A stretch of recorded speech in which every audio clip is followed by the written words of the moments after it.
Welcome to Venture TV. Our topic today is the E-Residency program of Estonia. You probably heard a bit about it.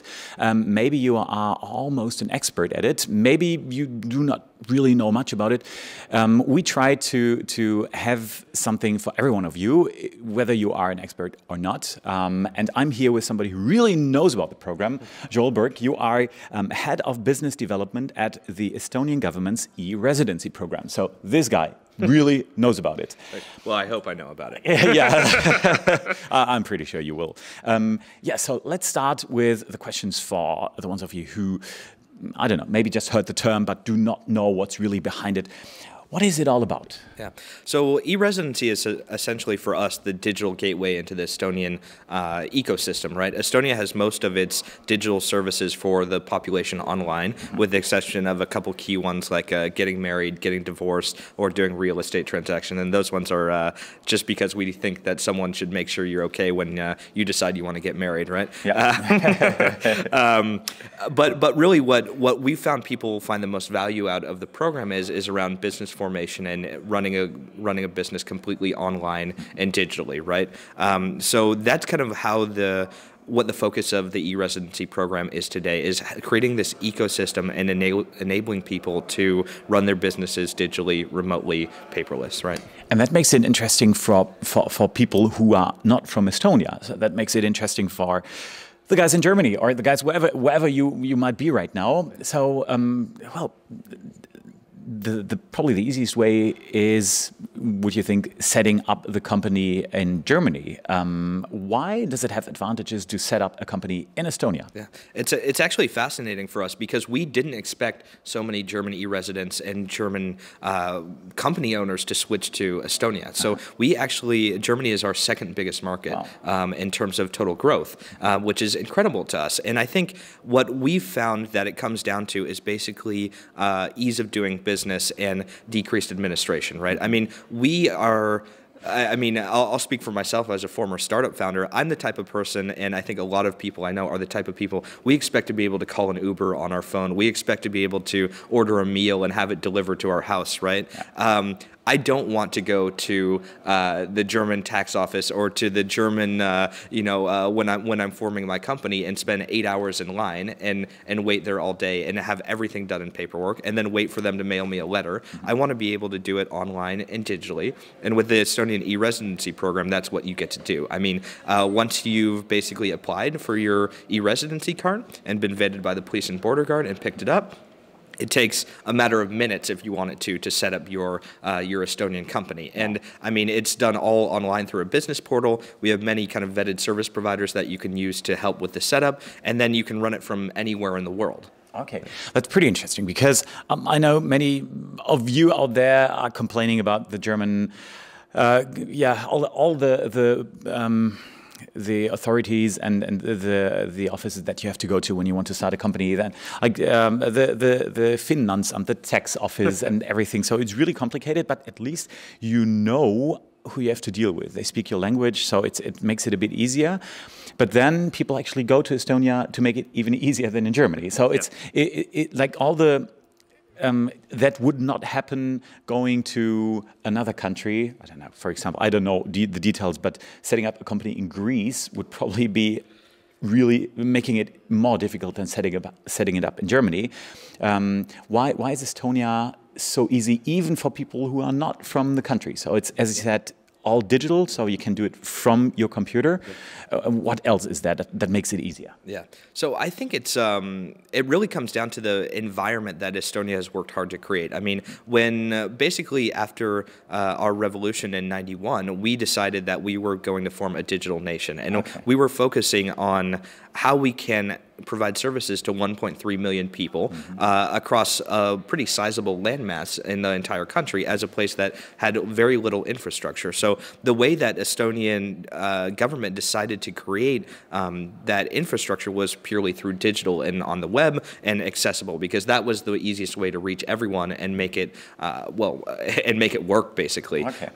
Which has basically compounded over the years into this very transparent business environment and a place that's very easy to do business in almost any way online. I mean, you can, like I said, you can register your business online, but when we also talk about it, it's important to note that it's just built into the culture that you would. It's a fundamental expectation that you can do these sorts of things online in Estonia, and so it's not like it's not an exceptional thing there. Like this program is not something like crazy in Estonia, right? I mean, it's for them this is normal. All right. Right. Whereas for me as an American or previously running a business in Germany, like this program is quite exceptional. So I think it comes down to kind of the entire ecosystem that was built around it and the way people think and the mentality of the people in Estonia now. Okay.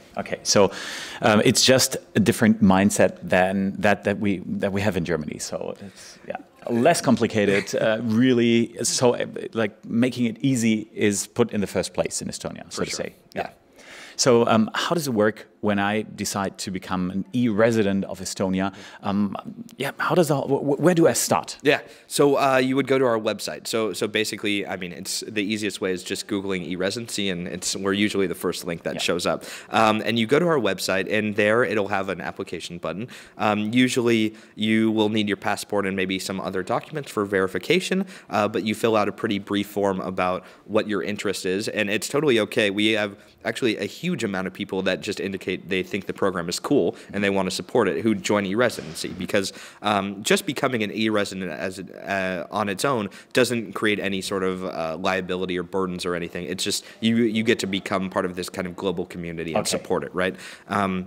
So you submit your application, then you wait usually 2 to 4 weeks for the border guard to do a background check on you, and then for them to send it out via diplomatic post to the embassy. You drop by the embassy that you indicated. I mean, here in Berlin, it's not too far away, and then you pick it up and just kind of verify that you are who you said you were, and then you get a little bundle, and in it is a card reader and your card that's matched to your identity. You plug the card in, and then you plug the card reader in, and you download a small software package, and then you're good to go. And then you get access to all the, essentially the business portal is what most people then use it for. And you can set up your own business, or you can use a service provider, which we usually recommend just because they know how to structure things best, and they understand kind of all the rules and regulations that you should follow. And then you're done. I mean, it's we've had people set up their businesses in like under 15 minutes, which is incredible. We really don't advise that, but you can do it if you really want to.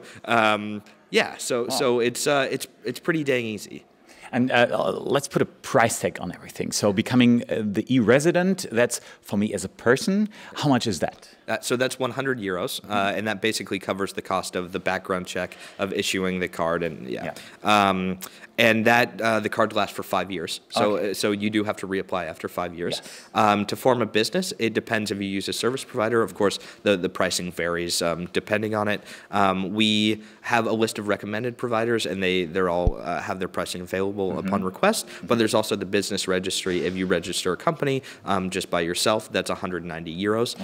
So it's relatively inexpensive to run your business in Estonia, and it depends on your situation. Some people need tax monthly. Some people only need to do it once a year when they're filing their annual report. But we usually don't see people's costs exceed a couple hundred euros a year for administration. That would be my following question. How much would it be for a company doing all the documents that you need within a year? But you said a few hundred euros, which is fairly cheap. Yeah, it's pretty incredible, actually. I mean, when you talk about the cost of doing business, I mean, even in a place with a environment as complex as for regulatory as Germany, I think you'll probably spend much more just on setting up your business and that sort of thing than you would in an entire year. Is my guess. Yeah. Coming to the next topic, besides the costs, what about taxes? Many of you guys out there probably think that, wow, Germany the tax rates in Germany are pretty high. Let's go to Estonia and save tons of money. Does that work, or is that just a wish? Yeah. So that's always one of the most common questions that we get, and so my standard line and advice is always consult a tax advisor. I mean, everyone's individual kind of business or needs or, things are so complex that it can vary dramatically. Even the smallest change can dramatically vary the tax implications it has for your business. But for us, a good rule of thumb to go by is if you're a German citizen, German resident, all your customers are in Germany, and all your value generated for your business is in Germany, you're probably paying your taxes here. Okay. Yeah. Bringing us to so it's, yeah, when you're in Germany, German taxation system, probably you do not save that much. Bringing us to a little exemption and a group of people who could save money with it, the digital nomads. That I know that, I don't know, maybe you are a digital nomad, and that could be interesting for you.